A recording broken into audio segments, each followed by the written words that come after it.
Please subscribe our channel and press the bell icon ताकि कोई भी नवी अपडेट तुझे बिल्कुल भी मिस ना करो। किसान बहुत परेशान हो गए। अब सरकार को परेशान करने की बारी है। जो भी वो कहेंगे वो करेंगे हम, चाहे मतलब यहाँ से जीत के जाएंगे, हार का तो जानते नहीं। चाहे हमारा ही मौत हो जाए, कुर्बानी देनी पड़े किसी भी प्रकार की, हम तैयार हैं। हम यहाँ से उठ कर नहीं जाएंगे बस। आज भी हरियाणा का जितना भी जो वर्ग है, किसान वर्ग है, सबसे पहले मोदी को खट्टरों कम गालियाँ देता है, उसको ज़्यादा देता है, क्योंकि जो विश्वासघात उसने किया है जनता के साथ, किसी ने नहीं किया। इसको तो शर्म ही नहीं दुष्यंत चौटाला को। तो आज भी यही बयान देता है, कल परसों उसका बयान आया था, इन कानूनों में काला क्या है। किसानी संघर्ष ਨੂੰ ਲਗਭਗ 100 ਤੋਂ ਜ਼ਿਆਦਾ ਦਿਨ ਹੋ ਚੁੱਕੇ ਨੇ। ਕਿਸਾਨ ਜਿਹੜੇ ਨੇ ਦਿੱਲੀ ਦੀਆਂ ਸਰਹੱਦਾਂ ਦੇ 100 ਦਿਨ ਤੋਂ ਜ਼ਿਆਦਾ ਬੈਠੇ ਹੋਏ ਨੇ। ਸਭ ਤੋਂ ਪਹਿਲਾ ਕਿਸਾਨ ਜਿਹੜਾ 26 ਨਵੰਬਰ ਨੂੰ ਕਾਲ ਦਿੱਤੀ ਜਾਂਦੀ ਹੈ ਕਿ ਦਿੱਲੀ ਕੂਚ ਕਰਨੀ ਹੈ।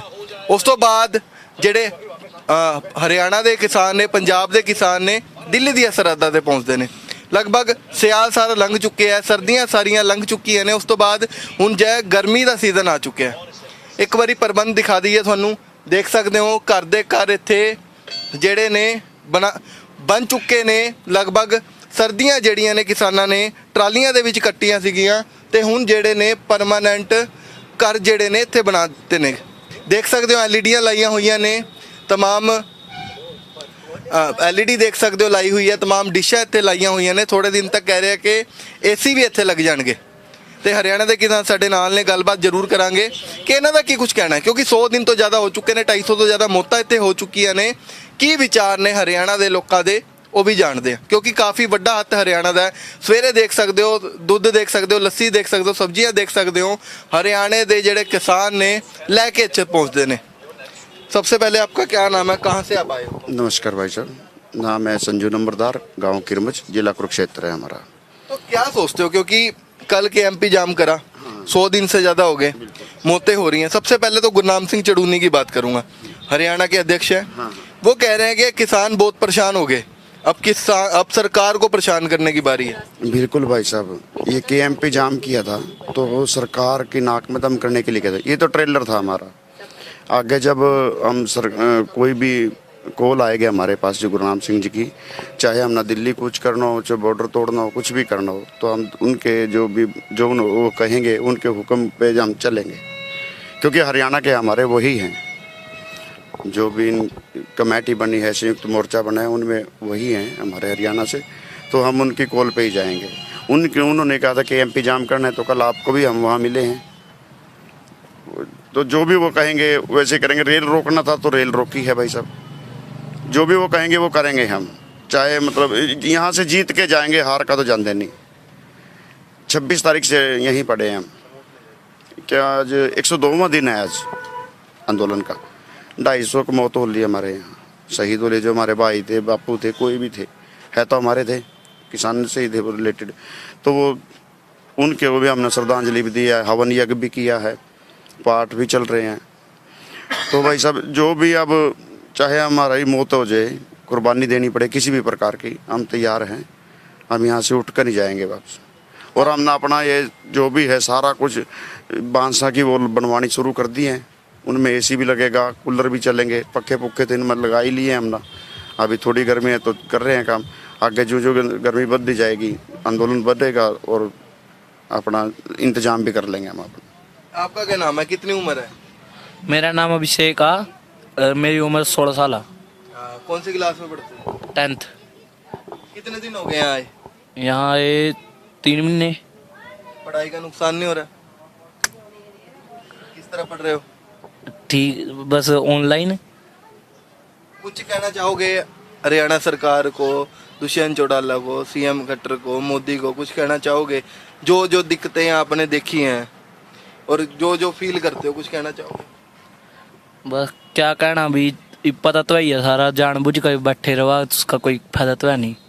बस भाई आपका क्या विचार है? हरियाणा वालों के पास तो कह सकते हो कि एक विकल्प है, एक ऑप्शन है, क्योंकि एक देवीलाल का पोता है दुष्यंत चौटाला, डिप्टी सीएम है। जब उन्होंने वोट ली थी कह रहे थे कि किसान का बेटा हूँ, किसान का भाई हूँ, किसानों की हक्की करूंगा, आमदन दुगनी करूंगा।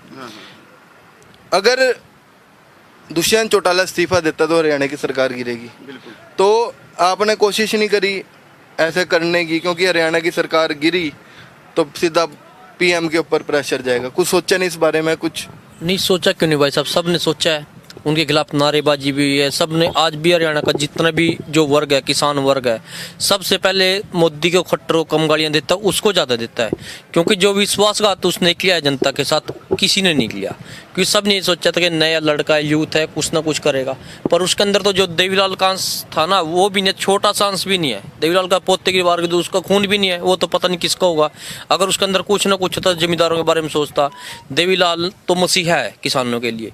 उन लोगों ने पता नहीं क्या क्या अपने त्याग किए हैं, त्याग कर करके उन लोगों ने किसानों को कहीं से कहीं लेकर, जो पेंशन है जमींदारों के जो बुजुर्ग थे अपनी, उनकी उन्होंने शुरू की ताकि किसानों को कुछ सहयोग मिल सके। पर उसके बावजूद भी इसको तो शर्म ही नहीं दुष्यंत चौटाला को। तो आज भी यही बयान देता है, कल परसों उसका बयान आया था कि इन कानूनों में काला क्या है। और अपने को फिर मीडिया वालों ने पूछा कि आप समर्थन, वो कह रहे हैं खुल के सर हम बोल रहे कि मैं समर्थन कर रहा हूँ। इन समर्थन का आप सोच सकते हो कि कितना किसान विरोधी व्यक्ति है वो। पर आगे जब जनता के बीच में आज इस लायक नहीं रहे वो कि कहीं जाके एक महापंचायत तो छोड़ो, छोटी सी पंचायत 4 आदमियों के बीच में बैठ जाए। हरियाणा वाले तो उनको उक्का पानी गे रखा है। अब जहाँ भी जाएंगे उसका बहिष्कार है पूर्ण रूप से, और उनका उक्का पानी बंद है। आगे से वो तो आप मिनिस्टर की बात करो या सीएम की बात, वो सोच रहा है, आगे वो तो गांव में पंच भी नहीं बनने ला के रहा। तो एक दुष्यंत चौटाला, एक अभय चौटाला ने भी इस्तीफा दिया है, उसके बारे में क्या सोच रहे हो आप? क्योंकि एक दुष्यंत चौटाला है जिसने किसान के नाम पे वोट ली, और एक अभय चौटाला जिसने इस्तीफा भी दे दिया। क्या सोचते हो इस बारे में? उसके बारे में सोचते हैं भाई कि वो देवीलाल का उसने अपना खून दिखाया अभय चौटाला ने, क्योंकि देवीलाल ने भी अपना पद ठुकरा दिया था। ऐसे ही उसकी राह पे चल दिया, अभय चौटाला ने अपना पद ठुकराया। और जी जो सही उप मुख्यमंत्री हरियाणा का, ये इसने अपने गद्दारी करी है, अपने परिवार के साथ भी गद्दारी की है और बोले वाले किसानों के साथ भी गद्दारी की है। किसान का नाम लेके वोट मांगी थी भाई साहब इसने, जब इलेक्शन था किसानों के नाम पर वोट मांगी थी। और सबसे कहा था कि 5100 रुपये पेंशन करूंगा मैं, ना तो वो 5100 रुपये पेंशन हुई और ना किसी किसान का कोई भला हुआ। कर्जे माफ़ कर दूंगा, ये कर दूंगा, इनको जमुना पार कर दूंगा। उन्हीं में जरा रलका बैठ गया भाई साहब, जिनको बीजेपी को जमुना पार के वो करता था। ये पहले ये जो भर्ती हुई थी उसमें कह रहा था कि बाहर से लोग लगे हैं, यहाँ हरियाणा के 2 लगे हैं। अब जब बीजेपी के बारे में भी काफी बयानबाजी करी थी। अभी की बात कर रहा हूँ, जब बीजेपी के यहाँ भर्ती हुई थी एसडीओ इलेक्ट्रिशियन में, तो अब जब एसडीओ के ये रिजल्ट आया उसमें 99 लड़के लगने थे, हरियाणा के 22 पता नहीं 20 लड़के हैं। अब क्या, और ये कहता था कि 75% नौकरियाँ हरियाणा से होंगी। अब कहाँ गए भाई साहब, इसके तो सब बातें झूठी हैं। दुष्यंत चौटाला का एक और बयान आया था कि 48 घंटों में कृषि कानूनों को लेकर हल निकालूंगा मैं। हाँ, कुछ नहीं करता भाई साहब। कल परसों की आप एक बाइट देख रहा था मैं, उसमें इसने ना इन कृषि कानूनों का समर्थन किया है बिल्कुल। भाई ये काले कानून मैंने तो कभी कहे ही नहीं, ये तो अच्छे हैं। क्या कारण क्या समझते हो इसके पीछे? भाई साहब कारण तो ये है, इसने घोटाले किए हैं। कौन से घोटाले कर? शराब घोटाला किया, जब कोरोना टाइम था शराब घोटाला किया, रजिस्ट्री घोटाला किया। जितने भी इसके महकमे में तो 10 करोड़ का नोट सराहने तलदर का फिर सोए करा था। अब वो घोटाले की वजह से इसके नाट पर ना वो दबाव आ रहा, ये जाए तो मरेगा, ये भी अंदर जाएगा। इसको बोल रखा जहाँ तेरा बाप बैठेगा वहीं तो जाएगा। इतिहाड़ में जाएंगे भाई साहब फिर, अगर ये भाजता है तो। अगर दुष्यंत चौटाला इस्तीफा देता है तो अंदर होता है भाई साहब, क्योंकि इनके पास इसके सारे सबूत है। जब आम एक पब्लिक को पता है, किसी आदमी को किसी को पूछ लिया आप कि इसने घोटाला किए नहीं है, शराब घोटाला इसने किया, रजिस्ट्री घोटाला इसने किया। लोगों पर से भाई साहब जो ये सेलर वाले होते हैं ना, इनसे 1-1 लाख रुपया बटला किया है। कितने सेलर हैं अपने हरियाणा में? 10,000 तो होंगे। तरावड़ी में बहुत सेलर है। हाँ 10,000 कह रहे हैं मैं तो सिर्फ। तो अगर उनसे 1-2 लाख रुपए ले कितना बैठता है? इसने ये घोटाले किए हैं भाई साहब, इसीलिए डरता है। उनके पास इसके अगर चिट्ठा है, इसीलिए मतलब ये समर्थन वापस नहीं ले रहा। और ये देवीलाल का खून नहीं है, बस देवीलाल का पोता तो अभय सिंह चौटाला है। जिन्होंने इस्तीफा बोला था पहले ही वो साइन कर दिए थे भाई अगर 26 जनवरी को तक ये हल ना निकला ना इनका तो मेरा इस्तीफा मंजूर कर लिया जाए, और करवाया भी। अब मतलब विधायक पद छोड़ दिया। तो असली पोता तो वो है उसका, ये तो पड़ पोता है। जो उसका पोता है वो तो अजय चौटाला है, ये तो पड़ पोता है भाई सब, चौथी पीढ़ी चली गई। पोता तो इसका अभय सिंह है, अजय और अभय दोनों हैं। अभय ही इसकी पार्टी का है। वैसे जो उसका हकदार है सही, ओम प्रकाश चौटाला बनाए थे देवीलाल जी ने हकदार अपना। जैसे घर में कोई भी एक को हक देते हैं भाई ये हक तेरा है।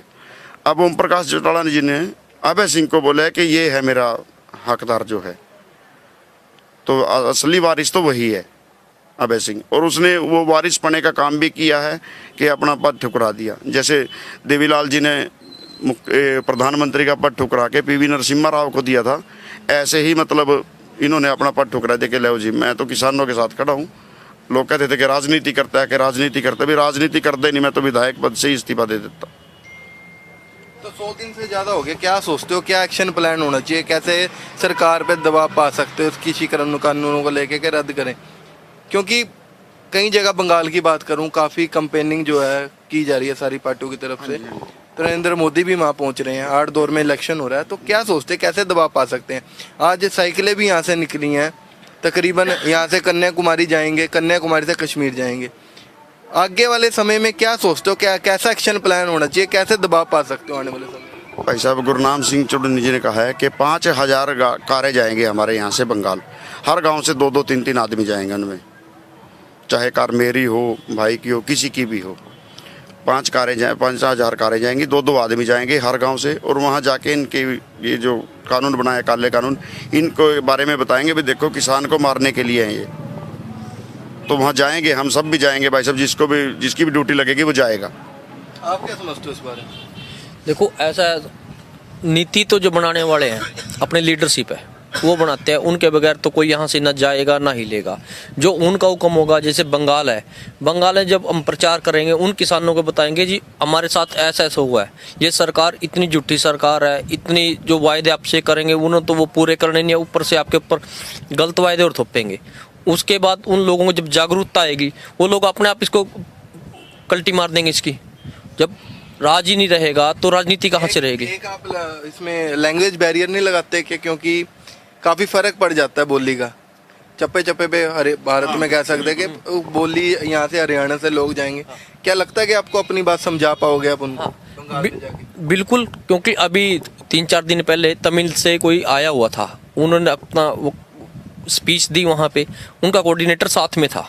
इसी तरह से अपने भाई वहाँ भी है जो हमारी बात को उनको वहाँ कोऑर्डिनेट करके बताएंगे, क्योंकि यहाँ जो लीडरशिप है वो इंग्लिश लैंग्वेज तो इंटरनेशनल लैंग्वेज है, सभी समझते हैं। हम इंग्लिश बोलेंगे वो ट्रांसलेट करके आगे बताएंगे। पर यह जो किसान है यहाँ कोई अनपढ़ तो है नहीं आज किसान। आज तो जी देखो सोशल मीडिया का टाइम है, डिजिटल टाइम है, सब पढ़े लिखे हैं, 80% यहाँ ग्रेजुएट है। इतने तो सरकार के मंत्री भी पढ़े लिखे हैं, जितने लोग यहाँ पढ़े लिखे मंत्री तो सारे 8वीं 10वीं फेल हैं इनके, सब करप्ट है।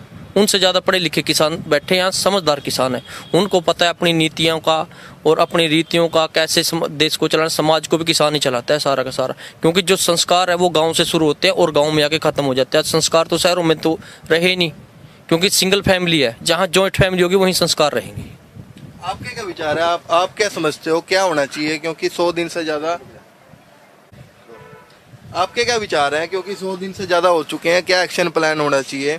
क्या सोचते हो आगे वाले समय में किस तरह होना चाहिए? कैसे केंद्र सरकार झुक सकती है? क्या सोचते हो सारी चीज़? ये जो हो रहा है ना ये बिल्कुल गलत हो रहा है। ये जो हो रहा है ना ये बिल्कुल गलत हो रहा है। मोदी जो है ना सोच अपनी प्रजा का भी अपना ख्याल नहीं रख सकता। इसकी प्रजा इसके द्वार पे आई पड़ी है, ये अपनी प्रजा से भी 10 मिनट के लिए भी बात नहीं कर सकता। तो इससे निर्दयी प्रधानमंत्री कौन हो सकता है? ये बिल्कुल गलत है और ये जो आगे आने वाले समय में इसने इसका खामियाजा भुगतना पड़ेगा। आप क्या सोचते हो, आपके क्या विचार है? मेरा ये विचार है कि इस मुद्दे पे 2 ही बंदे रह गए, अडानी और अंबानी। सिर्फ उन्हीं की सरकार रह गई है। प्रधानमंत्री कहने का है मोदी, तो उसका जो रिमोट कंट्रोल है अडानी के और अंबानी के हाथ में है। जो इसके सीनियर नेता थे बीजेपी के, उनको तो इन्होंने खुदा लाइन लगा दिया पहले ही प्रधानमंत्री बनते ही। एक एक को मुरली मनोहर जोशी है, लाल कृष्ण आडवाणी है, ऐसे ऐसे कई नेता थे जो इसने पहले खुद लाइन लगा दिए। तो यही इस टाइम दो रह गए, प्रधानमंत्री और अमित शाह।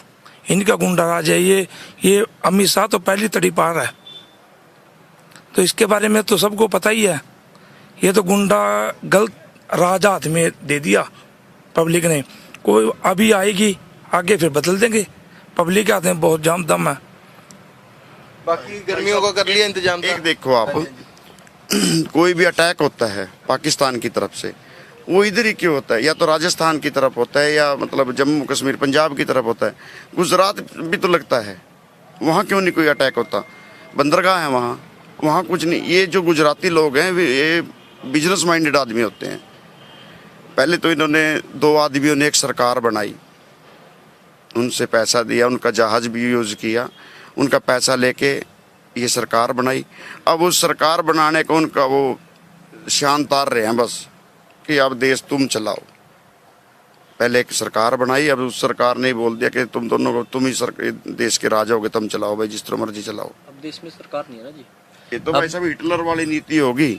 हिटलर भी जैसे सिर्फ स्पीच देता था, किसी की सुनता नहीं था। मोदी जो है प्रधानमंत्री है, इसने पद की गरिमा ही खत्म कर दी। कभी भी लाइव आके बात नहीं की। मन की बात भी करते वो पहले रिकॉर्डिंग होती है। लाइव आज तक मैंने तो मेरे 3-4 साल हो गए लाइव सुना ही नहीं इसका, कि लाइव आके बैठ गए हैं दूरदर्शन पे या कहीं भी किसी भी टीवी पर और वो कब बात करिए। मन की बात में क्या कहते? मन की बात तो मैं और आपकी है भाई साहब। आप मेरे से सवाल पूछ रहे हैं, मैं आपको जवाब दे रहा हूँ। मन की बात तो ये है। इसको ये तो राजा है, राजा कहने का पहले बुजुर्ग क्या करते, रानी ना कौन कह देगा उल्ला काट ले, वो बात हो रही भाई साहब। अब ये तो राज हट पे अड्या बैठा है और राजा की राज हट ठीक नहीं होती। अंधा राजा चौपट नगरी हो रही भाई साहब। ये सड़का पर पहला वोट दे का बनाया, अब हम सड़का पर फिर रहा। ये तो रोटी तो मोहताज कर देगा। चलो हम तो जिम्मेदार है, 2-2 बीघे के अपना खाने के बोलेंगे। जो गरीब जनता है उसका क्या होगा? ये चल रहे हैं बाहरली नीति पर। 1991 में कनाडा में आया था यही रूल, यही कानून हुए थे। तो कनाडा में ना तो आज कोई दुकान है ना कोई चक्की है, सब ये मॉल से सामान लाते हैं। चलो वहाँ तो फैसिलिटी तो दे रही है सरकार, यहाँ तो फैसिलिटी भी नहीं भाई साहब। हमारे खाते से काट लिए जाते हैं भाई, 5,000 रुपये काट लिए, ये किसान बीमा योजना के हैं और वो भी प्राइवेट कंपनी को दिए जाते हैं, जबकि भारतीय जीवन बीमा सरकारी है, उसको नहीं देते। किसी रिलायंस को, पिलायंस को, किसी और कंपनी के काट दिए जाते हैं, पैसा उसके खाते में जाता है और हमारे को उसके बदले 10-10, 20-20 रुपये का चेक मिलता है। फसल जो होती है गिरदौरी भी करवा ली, सब कुछ करवाते हैं, लेकिन फसल का चेक आता है 20 रुपये। उन पटवारी थे हम ये बोले यार शर्म भी आवे ना 20 रुपये ना चेक लगा दे। बताओ, ये तो इतनी गंदी सरकार होगी भाई साहब। क्योंकि अब सरकार नहीं रही ना जी, अब तो प्राइवेट लिमिटेड कंपनी बन गई है, 2 लोगों की कंपनी रहेगी। अब उनकी मर्जी है कंपनी में कौन सा एम्प्लॉय उन्होंने रखना है, कौन सा उन्होंने छोड़ना है। क्योंकि और जब सरकारी था जो काम वो तो ख़त्म हो गया। प्राइवेट जो मोबाइल कंपनीज आई, BSNL ख़त्म हो गया, प्राइवेट बैंक आए, गवर्नमेंट बैंक खत्म हो गए, कभी किसी का विलय कभी किसी का विलय, उस दिन का यही चल रहा है। अब रेलवे डिपार्टमेंट है, इसमें प्राइवेट आ जाएगा, ये खत्म हो जाएगी। ट्रांसपोर्टेशन में लगा लो, अब बसेज हैं जो वो ख़त्म होगी सारी की सारी, क्योंकि प्राइवेट बसें आ गई। अब इन लोगों ने हर चीज़ का ये प्राइवेट लिमिटेड कंपनी होगी, क्योंकि कर्मचारी इन्होंने जरूरत नहीं है, जिसकी जरूरत पड़ी अपना निकाल दिया वहाँ से। अब इन लोगों का तो कोई वो नहीं है दिन भर में। अब किसान है, सिर्फ किसान अपना कमा रहा था, खा रहा था, अब इसको भी ये लोग प्राइवेट कर रहे हैं, ताकि किसानों को भी जब चाह खेती से जिसको मर्जी निकाल दिया, जिसको मर्जी रख लिया। अब इन लोगों ने तो यही है कि जो देश की अर्थव्यवस्था है वो तो ख़त्म करनी है, इसको देश को ख़त्म करना है। अब कहता था अपना चौकीदार जो था वो कहता था कि देश नहीं बिकने दूंगा। अब देश तो बिकने को तो जी वो वही बात है कि देश नहीं बिकने। जैसे कि कोई कार ले ली हमने घर में, अब वो कहते हैं जी कार नहीं बेचूंगा मैं भी, कार का इंजन बेच देंगे जी, खिड़की बेच देंगे, उसका इंटीरियर बेच, पर कार नहीं बेचेंगे। अब यही इसका देश का कर दिया है, सारा सामान देश का बेच दिया। वो तो इंफ्रास्ट्रक्चर खाली खोखा रह गया, देश के अंदर कुछ नहीं रहा। एक देखिए भाई साहब, अभी ना स्कूल खोल दिए और ये कह रहे कोरोना बढ़ गया, स्कूल खोल दिए। एक पीछे से सुनने में भी बात आई थी कि कह रहे कि जो पंजाब से दिल्ली आएंगे उनको कोरोना टेस्ट कराना पड़ेगा। ऐसा कुछ नहीं भाई साहब, किस किस का कराएंगे? ये जिम्मेदार का किसी का टेस्ट नहीं होएगा, सब न्यू ही आवेंगे भाई साहब। अब स्कूल में जो बच्चे बुलाए हैं, 10 दिन हुए स्कूल को खुले को, 1 तारीख से खुले थे शायद, 1 मार्च से स्कूल खुले थे। और मेरे पास फ़ोन आया कल यहीं कि बच्चे की फ़ीस भरो, बच्चा स्कूल जाने लग गया, उसकी फ़ीस भरो। अभी इन्होंने तो एक अदर फंड बिछा दिया, पूरे साल तो बच्चे स्कूल गए नहीं। अभी जो भी कह रहे हैं कि 48,000 रुपये फीस है बच्चे की, वो भरो, वैन फीस छोड़ देते हैं आपकी, 2 महीने की वैन फीस भी ले रहे हैं। ये तो जनता पर एक बोझ ही पा दिया भाई साहब। हमारे बच्चे गए भी नहीं, आप 3 महीने तक ये बच्चा बैठे है, क्या पढ़े है? मोबाइल पे क्या पढ़ाई हो सकती है? हम बच्चे को मोबाइल दे देंगे तो कुछ और देखेगा भाई साहब, पढ़ाई नहीं करते बच्चे। तो परमानेंट इंतजाम कर लिए, क्या क्या इंतजाम किए हैं अपने यहाँ रहने? भाई साहब अभी झोपड़ी बनने लग रही है, एक तो बन गई है, एक और बनने लग रही है। वहाँ उसमें कूलर और अपने फ्रिज वगैरह ये सब रखेंगे, क्योंकि ताकि हम ना दिक्कत ना हो, क्योंकि रहना है भाई साहब। एक घर तो ये बना रखे, एक घर अपना घर वो है ही है, ये भी हमारा दूसरा घर हो गया। अब इसका क्या पता है कब तक हट पर अड़े रहे ये। बाकी भाई साहब आप आए, आपकी मेहरबानी है कि आपकी आवाज़ अगर उन तक पहुंच जाए, मोदी और तक, और उनके कुछ रहम आ जाए, तरस आ जाए। भाई किसान सड़कों पे पड़ा है, पूरी सर्दियां तो निकाल दी यहाँ। अब गर्मियों की कितनी तैयारी है? गर्मी की फुल तैयारी है भाई साहब, कोई दिक्कत नहीं। दानी लोग बहुत पड़े हैं, खाना हमारे से आएगा, अनाज हम पैदा करते हैं, हमारे से अनाज आएगा।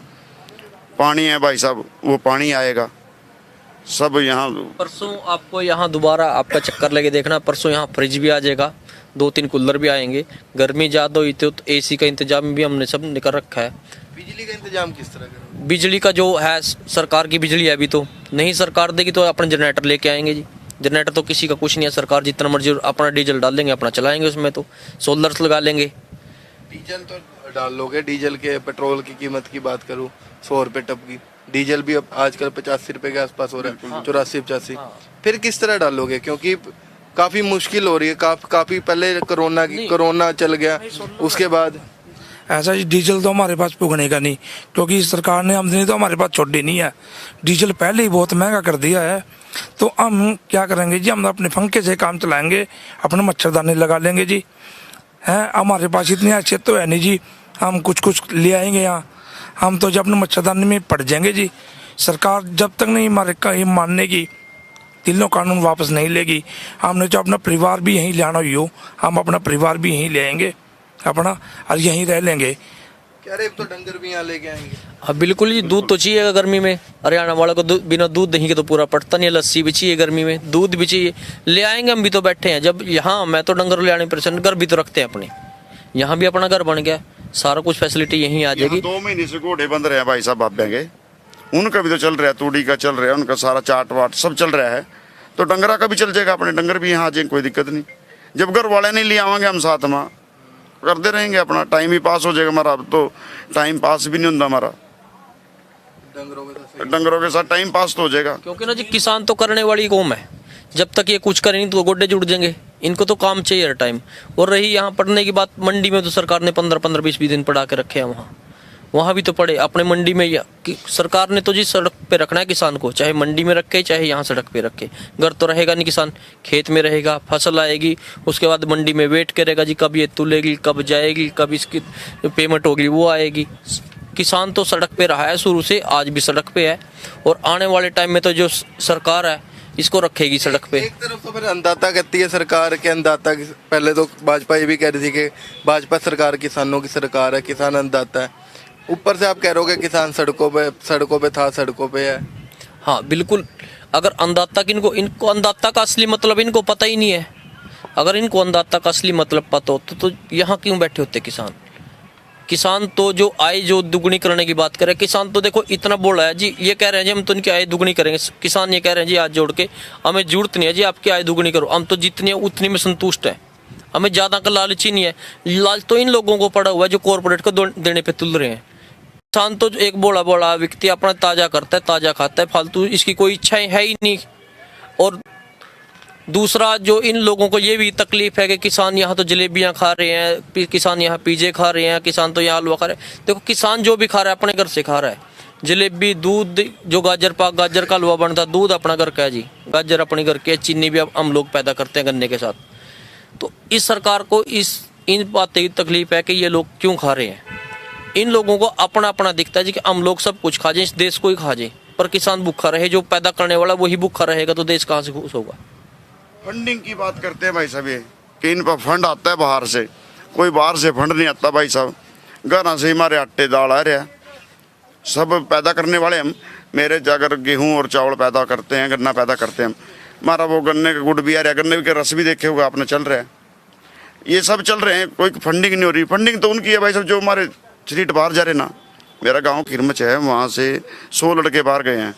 अगर वो एक एक दिन की दिहाड़ी भी दे, ये सिरसिला से इनके गांव के 50 छोकरे बाहर हैं, अगर वो सब बंदे एक एक दिन की हमारे को दिहाड़ी दे तो भी हमारा काम चल रहा है, हम और चीज़ मोल खरीद सकते हैं।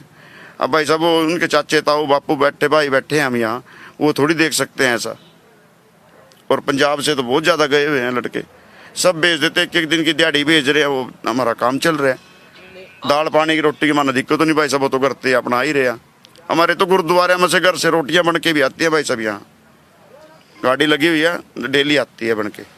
आप लोग उस दिन से यहाँ घूम रहे हो, आपने ऐसी क्या चीज़ देखी है जिसमें फंडिंग का यूज होता होगा यहाँ? कोई ऐसी स्पेशल चीज़ के भाई इसमें तो बहुत करोड़ों की चीज़ है, ये चीज़ फंडिंग की आ रही है यहाँ?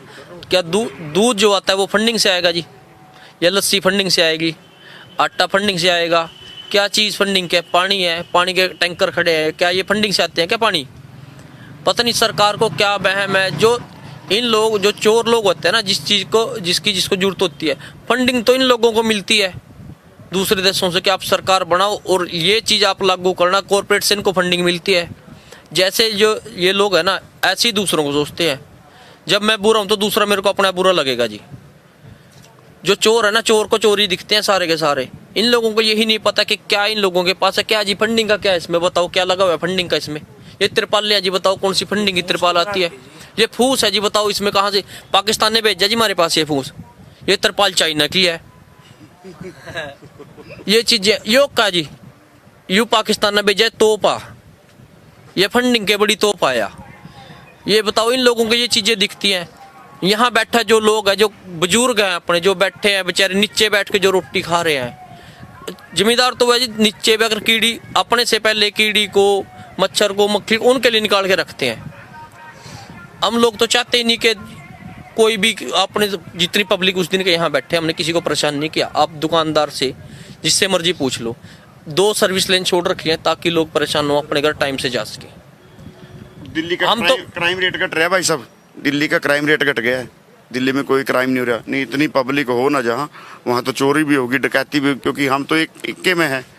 किसी भी दुकानदार का कोई एक पैसे का सामान नहीं उठाया आज तक, उसको पैसे दे कहते हैं। एक उधर है, मैं कार का थोड़ा सामान लिया था, उसने मेरे पास पैसे नहीं थे उस दिन, 500 रुपये जेब में रह गए। मैं बोले भाई साहब ये रह गए मेरे पास, बाद में दे दूँगा। वो दुकानदार मेरे को बोले भाई साहब आप ये सामान भी ले जाओ और पैसे चंदे पैसे भी ले जाओ, कोई दिक्कत नहीं। मैं उसको कल परसों पैसे दे के आया हूँ, 1 महीने बाद उधर मेरा गेड़ा लगा उसकी दुकान पर, तो मैं दे के आया हूँ। वो लोग इतना विश्वास कर रहे हैं हमारे ऊपर, मतलब यहाँ तो बिल्कुल राम राज चल रहा है। इसका पता नहीं क्यों नहीं मोदी का और का तो जी किसानों ने इतना फायदा कर दिया कि यहाँ से दिल्ली से कोरोना भी गायब हो गया। आप देखो जिस दिन का आंदोलन चला है, कोरोना का जो रेट है कितना आ गया। आप भाई साहब रिकवरी रेट देखो, आपको कोरोना नहीं हुआ, आप टेस्ट करा लियो जाके। आप तो कल भी वाइट ली, आज भी ले रहे हो, पूरी दुनिया में घूम रहे हो, आपको बिल्कुल 1% नहीं कोरोना मिलेगा। ये कोरोना तो बड़े लोगों ने हुआ, इन पर पब्लिक को जवाब देना पड़ता है, लुक के बैठ जा। जिस दिन दुष्यंत चौटाला का घर घेरा सिरसा में, बोले वो तो कोरोना से वो है, ग्रस्त है। ये लाठीचार्ज हुआ 10 उसको नवंबर को हुआ था ना अपने पास, 10 सितंबर को, हाँ लाठीचार्ज हुआ। तब ये खट्टर अपना उसमें कोरोना में था, भाई ये तो कोरोना में है, दिल्ली और एडमिट पड़ा है। लाठी पता नहीं किसने चलवा दी। ये तो बड़े लोगों के बहाने हैं भाई सब, गरीब आदमी का, हमारा किसाना का कभी कुछ नहीं होता, ना कोरोना होता ना अटैक होता। कोरोना बीमारी कोई नहीं है, ये तो इंटरनेशनल फंडिंग है एक, तो इन्होंने अपना देश उजाड़ना है इसके नाम से। आप यहाँ 3 महीने से लगातार फिर रहे, और 3 महीने से हम बैठे हैं, आज तक हमने कोई मास्क नहीं लगाया, कोई दवाई नहीं ली, कोई कुछ नहीं लिया। तो प्रधानमंत्री भी इतनी जेट सिक्योरिटी होने के बाद भी उसको कोरोना हो जाए, तो आप यहाँ से हिसाब लाओ। जब हमारे को कोरोना नहीं हो रहा, लाखों की जनसंख्या में हम यहाँ बैठे हैं, तो उसको एक बंदे में एक कमरे में रह के कैसे कोरोना हो गया? सब ये झूठ है, लोग मूर्ख हैं, पर लोग अब मूर्ख नहीं बनेंगे, समझदार हो गया, अब पढ़े लिखे हो गए। कोरोना तो कह रहे पीछे थे कि थोड़ा खत्म हो गया था जब थालियां बजाई थी, हाँ जी, हाँ जी, जब मोमबत्ती जलाई थी, कह रहे कि उससे थोड़ा कम होगा कोरोना। हाँ जी, उसने उसने उस टाइम देखा था, सरकार ने अपनी तरफ लगाने के वास्ते प्रधानमंत्री ने संदेश दे दिया, भाई आज कैंडल जलाएंगे और थाली बजाएंगे, भाई कोरोना खत्म हो जाएगा, वो भाग जाएगा। वो दिखाना चाह रहे थे लोगों को कोरोना नहीं है, चिड़िया है जी, जैसे थाली बढ़ेगी देखना जी ऊपर चिड़िया उड़ेगी, वो कोरोना है। वो अपने भगत बता रहे थे जी भाई साहब, जो अंध भगत हैं, कि गौमूत्र पीने से ये कोरोना भग जाएगा, घर में गोबर लीपने से कोरोना भग जाएगा। ये बाबा रामदेव है जो सलवार पैर का बाजा था, ये तो वो वैसे वो बन गया, व्यापारी बन गया हैं, लाला रामदेव बन गया अब तो वो। उसकी देख लो कितनी बदगी, और वो यहाँ वो रो रहा था। एक ये स्मृति रानी, ये भी सिलेंडर लेकर आ गई थी। मारे वाले जो धनखड़ साहब हैं वो कुर्ते कुर्ते में फिरा थे, बोले महंगाई बदगी, महंगाई बदगी। अब 100 रुपये डीजल पेट्रोल हो गया भाई, सभी कटा हुआ, महंगाई सस्ता है। जो पहले कहते हैं 35 रुपये में जब सरकार आएगी बीजेपी 35 रुपये डीजल पेट्रोल मिलेगा, अब देखो कहाँ है 35 रुपये वाला, अब उसको खुद नहीं पता वो कहाँ है, क्योंकि जब रुपये पेट्रोल दे रहा है अपने को, 37 रुपये पेट्रोल आम पब्लिक को दे रहा है पाकिस्तान, और उसकी जीडीपी अपने से कम है। अब तो चलो ऊपर उठ गई, क्योंकि निकम्मे ने नीचे घेर दिया अपनी। तो वो 37 रुपये लीटर दे रहा है और अपने वाले दे रहे हैं 100 रुपये लीटर। ये तो सब अपना घर भर रहे हैं भाई साहब। लड़के बच्चे से ना 5-5 रुपये मंगा लिए, लीटर तेल हो गया, सब्सिडी बंद कर दी, सब गैस की सब्सिडी आती है भाई साहब 4 रुपये 6 पैसे। बताइए गैस कितनी सस्ती थी, 350 रुपये का सिलेंडर होता था कांग्रेस सरकार में। हालांकि मैं कांग्रेस का हितैषी नहीं हूँ, मैं किसी पार्टी को नहीं, देवीलाल जी का भगत हूँ बस। इन्होंने कांग्रेस के राज्य में भी कह रहे थे कि वो 5 रुपये सिलेंडर बच गया, बोले जी हाय हाय हाय हाय। रोड़ा ये भाई साहब, सिर्फ हमारा विपक्ष थोड़ा सा कमज़ोर है, इनके पूर्ण बहुमत से है, तभी इनकी तानाशाही चल रही है। ये हिटलर बनने जा रहे हैं। अभी बंगाल में इधर इलेक्शन है ना, वो हाँ वो बन रहे हैं अभी, ये दाढ़ा रख के, क्या बोलते हैं उसको, रविंद्रनाथ टैगोर की। कह रहे थे कि सुनने में बात आई थी कि पाकिस्तान नरेंद्र मोदी की दाढ़ी देख के डर गया, ऐसी कोई बात आपने? फिर भाई साहब यार राफेल क्यों खरीद रहे, ये बम और राफेल क्यों खरीद रहे? फौज ना बुला लो, हमारे किसान ना किसी टन कह दो आ जाओ वापस, पता लग जाएगा। दाढ़ी देखे कितने दाढ़ी दे डरा, किन किसान ना किसी दे डरा। किसी भी सफ़ेद पोस्ट का लड़का आपको फौज में नहीं मिलेगा। फौज में आप जैसे लोग और मेरे जैसे लोग हैं, हमारे ही बच्चे हैं भाई सब फौज में, और किसी का नहीं। आपका भी कोई भाई बंधु कोई ना कोई होगा, मेरा भाई बंधु फौज में है, जो गोली खाने बड़े बड़े पद पर तो है नहीं, अपने वाले भी छोटे पद पे हैं। हाँ जी, आपका क्या कहना है? देखो इन लोगों को, जो किसान है, आज से जब लाल बहादुर शास्त्री जी थे, उन्होंने देश में आह्वान किया था जी देश में अन्न की कमी है, एक टाइम सब ने अन्न छोड़ना है। उसके बाद किसानों से रिक्वेस्ट की गई, आप किसान हो, देश को चलाने वाले, आपकी जो जीडीपी में जो हिस्सेदारी थी ना 70% की थी किसान की, आज 10% की है, और उसको भी लेके और डाउन ले आएंगे ये। तो उस टाइम पे क्या था, देश में अन्न नहीं होता था, वही किसान है, आज अन्न इतना है हमारे पास, हम दूसरों को भी खिला रहे, अपना आप तो खा ही रहे हैं, दूसरे देशों को भी खिला रहे हैं, फिर भी इनसे देखा नहीं जा रहा, क्योंकि अन्न जो इन्होंने जीडीपी देखी ना किसान की, कोरोना टाइम में सारी इंडस्ट्री फेल होगी, सिर्फ जो ग्रोथ आई है वो किसानों की आई है, जो किस एग्रीकल्चर है उसके। क्या समझते हो आने वाला स्टेप क्या है? एक आखिरी सवाल है, आप तीनों से पूछूंगा। अब क्या सोचते हो कितना समय और लगेगा? क्योंकि 100 दिन से ज़्यादा हो गया, एक दिन में 2-2, 3-3 डेड बॉडियाँ ऐसे जाती हैं, और कितना समय लगेगा? पूरी सर्दी निकल गई, गर्मी आ गई, काफ़ी बुजुर्ग भी बीमार हो गए, बच्चे बीमार हो गए। अब क्या समझते हो कि लास्ट में क्या होना चाहिए? क्या चाहते हो, कितने समय तक चलेगा, या फिर सरकार किसान एकता मोर्चा को क्या स्टेप लेना चाहिए? आपके विचार क्या? भाई साहब हर लोग के अलग अलग विचार हैं। मैं भगत सिंह के विचार का आदमी हूँ, गांधीवादी नहीं हूँ। मेरा तो जी नहीं कर रहा जाकर सीधी टक्कर मारा उसमें, दिल्ली में बढ़ जा लेकर ट्रैक्टर ट्रली जो भी है अपने संसद ना घेर ले। लेकिन हमारे तो हाथ बंद हुए हैं, जो आगे संयुक्त मोर्चा है हमने उनकी माननी पड़ती है भाई साहब, क्योंकि एक लीडर, एक राजे बिना तो देश नहीं चलता। हमारा तो हाँ बिल्कुल जी, जिस दिन उन्होंने भी उग्र रूप धारण कर लिया ना, पूरा मतलब दिल्ली के अंदर पाएंगे हम, संसद घेर लेंगे भाई साहब। आपका विचार क्या? देखो, हर चीज का एक सब्र होता है। सब्र का बांध जो है कब तक रहेगा? कभी ना कभी तो बांध भी पुराना होता है, उसको बदलने की जरूरत है। अब जब जिस दिन किसानों का ये बांध टूटने की कगार पे आ गया ना, इस चीज़ का उसी दिन एक दिन में सोल्यूशन हो जाएगा। ये संतरी मंत्री सब अपने घरों में पैक हो जाएंगे, सत्ता जो होगी वो किसानों के हाथों में आएगी। उसके बाद जब किसानों के हाथ में सत्ता आएगी तो किसान तो अपना भला पहले करेंगे, कॉरपोरेट को तो बाद में देखेंगे सब। क्योंकि आज के टाइम में जितने भी है अपने एमपी हैं, एमएलए अपने घरों में एसी आराम से पड़े हैं। ये लोग यहाँ सड़कों पे बैठे हैं, सर्दियों भी निकाल दी, गर्मियों भी निकाल दी। इनका सब्र है जी, ये सब्र का इम्तिहान है। जब तक इनका सब्र देखते हैं कितने टाइम तक चलेगा। सब्र तो सादा नहीं रहता, कभी ना कभी तो टूटेगा। आज आप भी हो, कब तक आप सब्र करोगे? कभी ना कभी तो आप भी गुस्सा करोगे। एक दिन गुस्से का आएगा, जिस दिन इन किसानों के अंदर वो गुस्सा आ गया तो उस दिन आर या पार की लड़ाई होगी। सभी एमपी एमएलए उनको घर से निकाल के उनको चौराहे पे लेके आएंगे जिन लोगों को हमने वोट दिया है। वोट क्यों देते हैं? हम किसी को बनाते हैं जी चौधरी। जब अपना चौधरी ठीक नहीं होगा उसकी तो चौधर 2 मिनट में फिर अपने घर वाले ही निकाल दें। तो उनकी चौधर थोड़े दिन निकली है, थोड़े दिन में चौधर निकलेगी। तो बस उसी चीज़ की वेट है। बाकी ये है भाई साहब, ये तो पर्ण कर रखा है, जीत का जावांगे और अमर का जावांगे, बस बिना दो ही है हमारे। तो एम हमारा ये उद्देश्य है कि या जीतना या मरना। घर से तो इसीलिए आ रहे हैं। आपका क्या विचार है? हमारा ही विचार है जी, हम उग्रवादी तो है नहीं, हम तो एक किसान हैं। हम तो अपने फसल करते हैं और मंडी में बेच देते हैं। हमारा तो ये या भी शांतिप्रिय तरीके से हम आंदोलन करेंगे और शांतिप्रिय तरीके से जहाँ जीत के जाएंगे। इसको हमारे आगे गुड देखने पड़ेंगे। जो हमारे पड़ोसी देश हैं वो भी इन पर दबाव पाएंगे, जो हमारे मंत्री एमएलए हैं उन पर भी दबाव पड़ेगा। दबाव के ही कारण हम तो शांतिप्रिय तरीके से ही जीतेंगे। आपका क्या विचार है इस बारे में? भाई सभी का विचार हमारा तो ये है, ये किसानों के लिए डेथ वारंट है। मरना तो किसान को है ही है, वो चाहे अपने घर मर जाए चाहे यहाँ मर जाए, बस ये लास्ट है।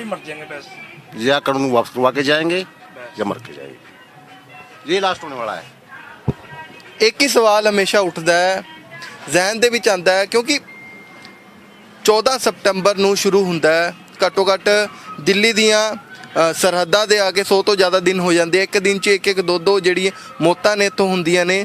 ਪਰ ਕਿਸਾਨਾਂ ਦਾ ਇੱਕ ਹੀ ਸਵਾਲ ਜਿਹੜਾ ਹੈ ਹਮੇਸ਼ਾ ਉੱਠਦਾ ਹੈ ਕਿ ਕਦੋਂ ਤੱਕ ਇੱਥੇ ਬੈਠੇ ਰਵਾਂਗੇ, ਕਦੋਂ ਤੱਕ ਇਸ ਖੁੱਲੀ ਹਵਾ ਬਿਨਾਂ ਛੱਤ ਦੇ ਇਸ ਦਿੱਲੀ ਦੀਆਂ ਸੜਕਾਂ 'ਤੇ ਬੈਠੇ ਰਵਾਂਗੇ। ਕਿਉਂਕਿ ਕਾਫੀ ਦਿੱਕਤਾਂ ਇੱਥੇ ਆਈਆਂ। ਮੀਂਹ ਸਿਆਲਾਂ ਦੇ ਵਿੱਚ ਧੁੰਦਾਂ ਪਈਆਂ, ਮੀਂਹ ਇੱਥੇ ਪਏ, ਉਹਦੇ ਵਿੱਚ ਬਜ਼ੁਰਗਾਂ ਨੂੰ ਵੀ ਕਾਫੀ ਸੱਟਾਂ ਲੱਗੀਆਂ। ਕਾਫੀ ਬਜ਼ੁਰਗ ਸੀਗੇ, ਉਹਨਾਂ ਦੀ ਮੌਤਾਂ ਵੀ ਹੋਈ ਆ। ਕਾਫੀ ਬੱਚੇ ਸੀਗੇ ਜਿਹੜੇ ਕਿਸਾਨ ਅੰਦੋਲਨ ਦੇਖਣ ਆਏ ਸੀ, ਉਹ ਵੀ ਕਾਫੀ ਬਿਮਾਰ ਹੋਏ। ਪਰ ਜਦੋਂ ਵੀ ਕਿਸਾਨ ਰਾਤੀ ਸੌਂਦੇ ਨੇ ਤੇ ਇੱਕ ਹੀ ਚੀਜ਼ ਸੋਚ ਕੇ ਸੌਂਦੇ ਨੇ ਕਿ ਕਦੋਂ ਤੱਕ ਲੱਗਦਾ ਹੈ ਕਿ ਕੱਲ ਨੂੰ ਹੱਲ ਨਿਕਲ ਸਕਦਾ ਹੈ। ਫਿਰ ਅਗਲੇ ਦਿਨ ਸੌਂਦੇ ਨੇ, ਫਿਰ ਸੋਚਦੇ ਕਿ ਹੁਣ ਕੋਈ ਹੱਲ ਨਿਕਲ ਸਕਦਾ ਹੈ। ਇੱਦਾਂ ਕਰਕੇ 100 ਦਿਨ ਤੋਂ ਜ਼ਿਆਦਾ ਹੋ ਚੁੱਕੇ ਨੇ। ਹਰਿਆਣਾ ਦੇ ਕਿਸਾਨਾਂ ਨਾਲ ਗੱਲਬਾਤ ਕੀਤੀ ਹੈ ਤੇ ਗੁਰਨਾਮ ਸਿੰਘ ਚੜੂਨੀ ਨੇ ਵੀ ਇੱਕ ਵੱਡਾ ਬਿਆਨ ਦਿੱਤਾ ਹੈ ਕਿ ਕਿਸਾਨ ਤੰਗ ਕਾਫੀ ਹੋ ਚੁੱਕੇ ਨੇ, ਹੁਣ ਸਰਕਾਰਾਂ ਨੂੰ ਤੰਗ ਕਰਨ ਦੀ ਵਾਰੀ ਹੈ। ਕਿਸਾਨ ਏਕਤਾ ਮੋਰਚਾ ਵੱਲੋਂ ਜਿੱਥੇ ਇਲੈਕਸ਼ਨ ਹੋਣਗੇ ਉੱਥੇ ਮੋਦੀ ਸਰਕਾਰ ਨੂੰ ਇਸ ਕ੍ਰਿਸ਼ੀ ਕਾਨੂੰਨਾਂ ਨੂੰ ਲੈ ਕੇ ਘੇਰਿਆ ਜਾਏਗਾ। ਤੇ ਤੁਹਾਡਾ ਕੀ ਕੁਝ ਕਹਿਣਾ ਹੈ ਸਾਨੂੰ ਕਮੈਂਟ ਬਾਕਸ ਦੇ ਵਿੱਚ ਕਮੈਂਟ ਕਰਕੇ ਜ਼ਰੂਰ ਦੱਸਿਓ। ਵੀਡੀਓ ਜਰਨਲਿਸਟ ਪੰਕਜ ਦੇ ਨਾਲ ਜੈ ਵਰਮਾ, ਸਾਂਝਾ ਟੀਵੀ, ਸਿੰਘੂ ਬਾਰਡਰ ਦਿੱਲੀ।